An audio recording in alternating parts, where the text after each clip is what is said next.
mempertanyakan kapasitas tokoh-tokoh yang ada di film tersebut, di di rekaman tersebut ya. Dan saya kok merasa sepertinya ada tendensi ya, keinginan untuk mensabotase pemilu, bukan mensabotase lah, ingin mendegradasi lah ya pemilu ini ya, dengan narasi yang sangat tidak berdasar. Rakyat ya pasti sangat paham bahwa tokoh yang paling banyak disebut dalam film itu Presiden Joko Widodo ya, sangat berkomitmen menegakkan demokrasi.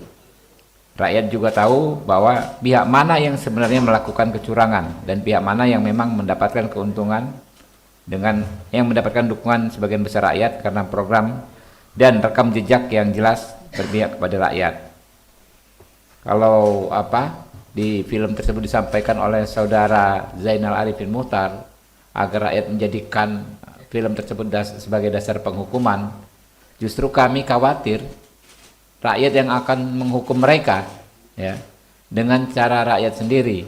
Jadi tindakan-tindakan mereka yang menyampaikan informasi yang sangat tidak argumentatif tetapi tendensius untuk menyudutkan pihak tertentu berseberangan dengan apa yang menjadi sikap sebagian besar rakyat. Yang saat ini saya lihat rakyat begitu antusias dengan apa yang disampaikan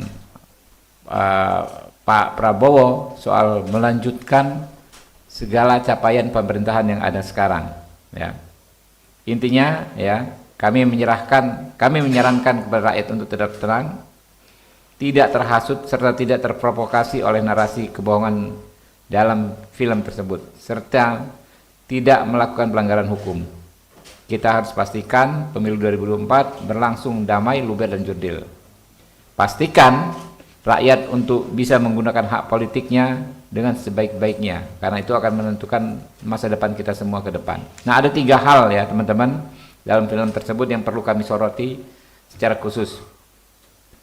Yang pertama, pernyataan saudara Ferry Amsari soal penunjukan 20 pejabat kepala daerah di 20 provinsi, dikaitkan dengan jumlah DPT 140 juta suara yang ekuivalen lebih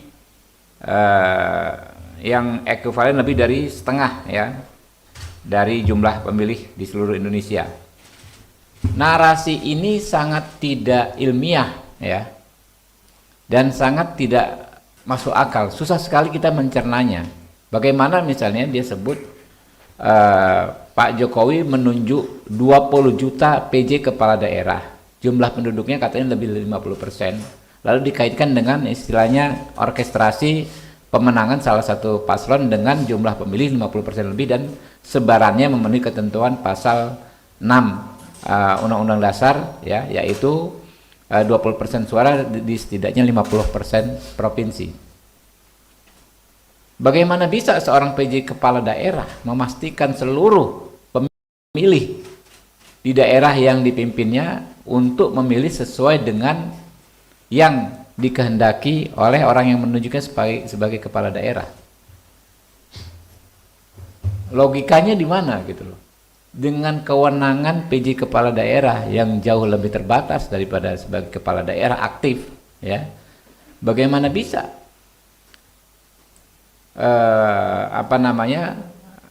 skenario yang disampaikan Ferry Amsari itu terwujud?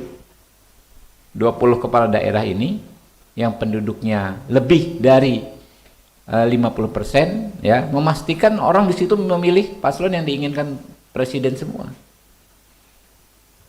Nah, itu kan berarti benar-benar narasi yang sangat spekulatif ya, yang lemah secara argumen. Makanya jauh dari kata disebut ilmiah.